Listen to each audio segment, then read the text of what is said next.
Vinod Mehta, do you buy the theory of Mr. Ravi Shankar Prasad, who's almost behaving as if he is living in America and these are the primaries? I mean, is the Indian ground situation similar or even comparable? I did not say that, Navika. You are not being fair to me.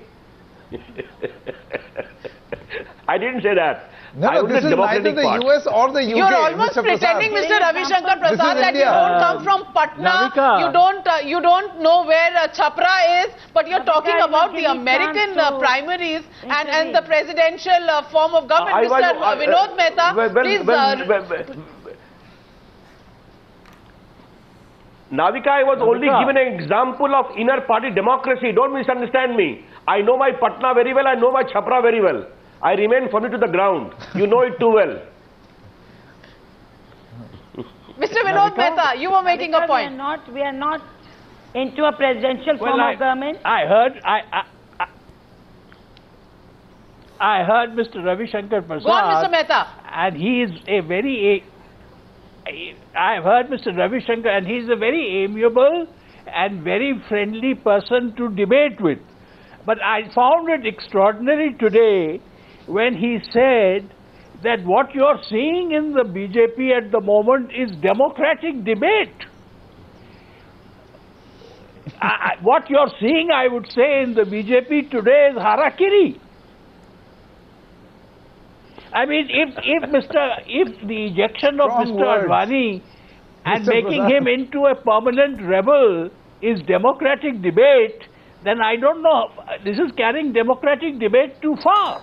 There is very serious fissures in the leadership of the BJP, top leadership, and whatever spin you might give it, you are not going to paper over these differences, because those differences are not coming from our correspondent or are coming from sources. Mr. Advani is out in the open. His letter is there, and therefore there is no ambiguity about his position, and I don't believe that we've heard the last of Mr. Advani's opposition. Mr. Advani will continue to snipe away. He is not going to sit back and allow this snub that has been delivered to him and take it. He's going to come back. At the time of his own choosing, he will come back and give a second kind of letter or second kind of blow. So don't underestimate Mr. Advani's capacity. Mr. Ravi Shankar Prasad, we saw that happening. We actually saw that happening in June at the National Executive in Goa. Ostensibly, he was unwell. He did come for that National Executive, but the next day he resigned from his positions. And we saw a beeline of leaders going in and trying to persuade him. This time, the beeline of leaders actually went to him in the days preceding today's parliamentary board. Several rounds of meetings, even today, at least 3 rounds of meetings, yet he hasn't come on board. The fact is that he is not on board. He is not given his blessings to the announcement, to the parliamentary board meeting.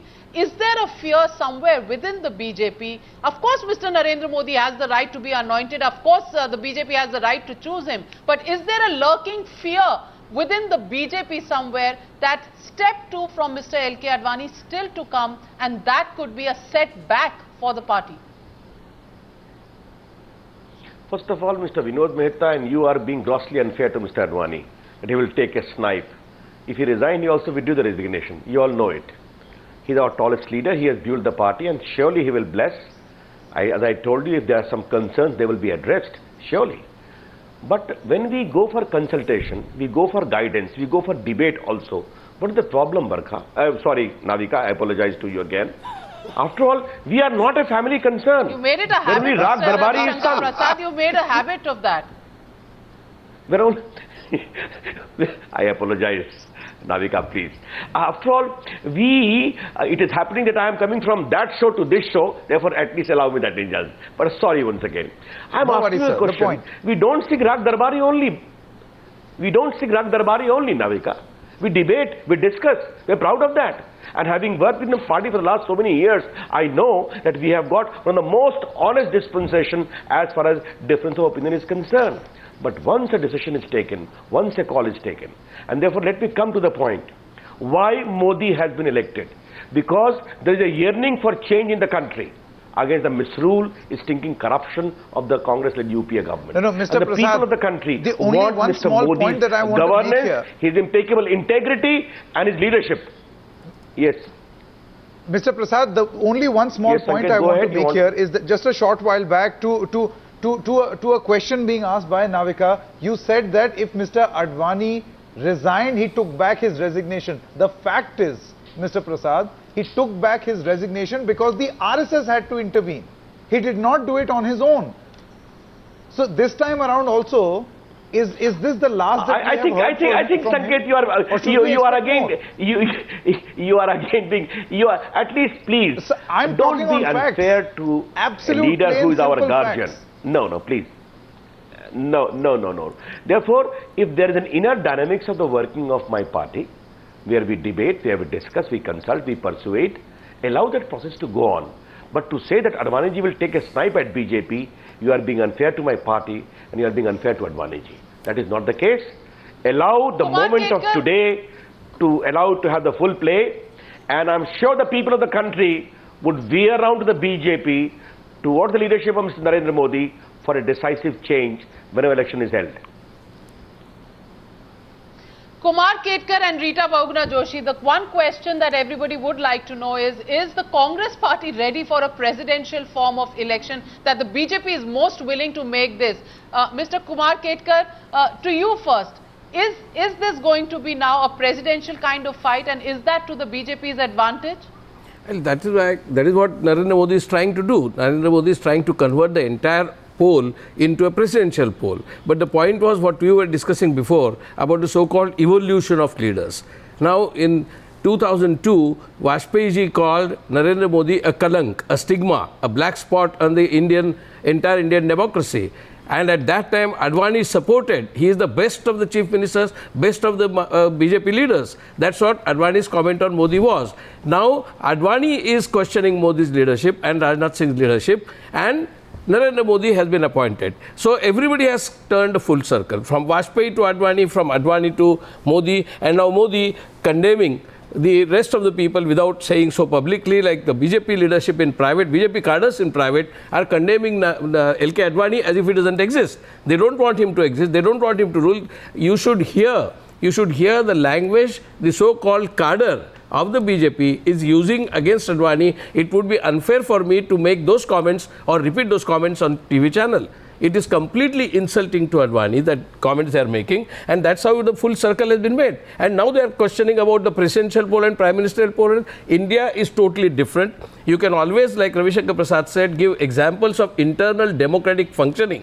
But this is not internal democratic functioning. This is a RSS type style of functioning. RSS does not elect its leader. RSS does not elect Sarsanga Chalak. RSS chooses Sarsanga Chalak according to the tradition. Now here neither tradition is observed, nor democracy is observed, and we are talking of inner democracy and American primary type of electioneering in this country. I think it is completely outside the mark, outside the focus that we are discussing. What will be decided finally in different states of development are different positions altogether. Orissa cannot be compared with Gujarat, Gujarat cannot be compared with Tamil Nadu, and Tamil Nadu cannot be compared with West Bengal. That's true. So I think each state has different approach, and so each state's party leadership also has a different approach, and therefore the question of so-called presidential approach is completely non-existent and totally irrelevant. Ms. Rita Bahuguna Joshi, the question for the Congress is, whether you like it or not, the fact is that the BJP's got the first mover's advantage. They've decided whether their house is currently divided and subsequently will settle down is another matter, internal matter of the BJP. But for the moment, they seem to have decided that their trump card for this 2014 elections is Narendra Modi. Whether it's a presidential form of elections, whether it's a party versus issue form of elections, whichever way you look at it, it is going to be a Rahul versus Narendra Modi election of 2014. Somewhere, do you think the Congress will need to sharpen up, given the fact that you're now being put against Narendra Modi, it's no longer a amorphous BJP, but Narendra Modi, a man that you will really have to reckon with in the elections of 2014? Well, it's a long question, but I do not understand why a section of the BJP is so euphoric about Modi ji's elimination and anointation, because see, our democracy is very different. Along with the individual, the voters want to see, the country wants to see the party and the ideology which that person is espousing. And here he will fail miserably because he is the hardcore face of Hindutva. The Gujarat experience has been very bad in terms of inclusive democracy. He has been silent on issues where there has been tension, communal tension amongst the people. He was totally silent on the Muzaffarnagar issue. So people are watching all this. He does not have allies because the presence of BJP in South India. But Rahul Gandhi is silent on several issues. They do not the have. Congress party is the last party which should raise this issue, Ms. Rita Bahuguna Joshi. When has Rahul Gandhi made any comment on Muzaffarnagar? Navika, I have not spoken. You're questioning Narendra Modi not making Rahul Gandhi does not. Rahul Gandhi does not. He hasn't said anything on Muzaffarnagar. But even if a bird flies, in the sky, Modi ji is the first to tweet on it. Why is he quiet? He has to answer. Today is the day when Modi ji and his party has to answer. So what I'm saying is, it's an age of coalition government. Most of the major regional parties have distanced themselves from Modi and BJP if he's leading it. And he has only two allies, Shiv Sena and Akali Dal. And they themselves are saying 160, 170. See, they neither have the credible face which talks about inclusive democracy. They do not have a party which has a presence pan-India in terms, as far as the parliament is concerned, national politics is concerned. And I think they have nothing to worry. We are going to fight an ideology. There was Atalji was declared as Prime Minister candidate, then was Advani ji. Now it's Modi, it's an internal matter. But they are fractured. It's a fractured party and things will unravel and we have to fight RSS. We don't have to fight Modi ji. We have to fight RSS because it's the first time in the elections of India, the RSS has come in the full front and they are going to fight this election. They're deciding the leadership issue. They're deciding the issues which will be picked up in the elections. They are deciding the campaign. So I think we have to fight RSS ideology, which we Mr. Ravi Shankar Prasad, that's the charge being made at the BJP, that this is by proxy a war of the RSS. That's one question. The other question being that Mr. Narendra Modi, who speaks on every issue, hasn't spoken on Muzaffarnagar because does he carry some sort of a baggage with him that he doesn't comment on riot-like situations, or is there something that's holding him back? First of all, let me tell you, I heard a lot of argument from Mr. Modi. You always rake up the issue of 2002. Mr. Narendra Modi is the Chief Minister for now 12 years. It is 13 years going. And the extraordinary record of governance, Gujarat having the best growth rate of Muslims in India, in Gujarat, is not being mentioned. And that's what people are seeing. They are going with his record of governance, all round, decisive leadership, impeccable integrity, and overall governance record in contrast to malgovernance and corruption of the UPA. That issue, and therefore I say yearning for change. Now as far as riots are concerned, they are always unfortunate. He has himself stated, why not? But this whole issue about RSS, which the Congress representative is saying, then let me say her very gently. Whenever Congress has challenged RSS, Congress has always suffered humiliating defeat. The same they raised in 77. You accept the same they raised in the whole 90s. When RSS is your front face. Madam, I never interrupted you. Please wait for your turn. I am only saying your allegation. I always say today parliamentary board took a decision. We take our decision. Yes, we do consult. RSS is a very patriotic organization. I am proud of my own association. But the larger issue is this whole kind of, at times IRSS, at times secularism, these all being talked about, phony secularism, is nothing but to hide away the malgovernance, stinking corruption, and India's growth story over. Therefore, Navika, I have to go to other channel. Let me make my last point. The coming election will be fought on issue of governance, on issue of future of India, on issue of aspiring India, on issue of a future India, not the insecure, suffering India which the UP has left. And that is why Modi will be the hope, BJP will be the hope. And let the election comes, the result will be astonishing and will cross more than 200 very comfortably, and will also have good number of allies and also post allies. Thank you.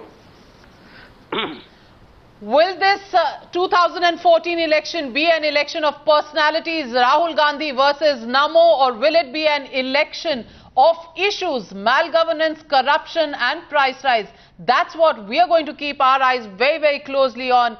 Thank you for joining us for this debate, very heated debate that we had this evening. Very good night to you from Sanket and me.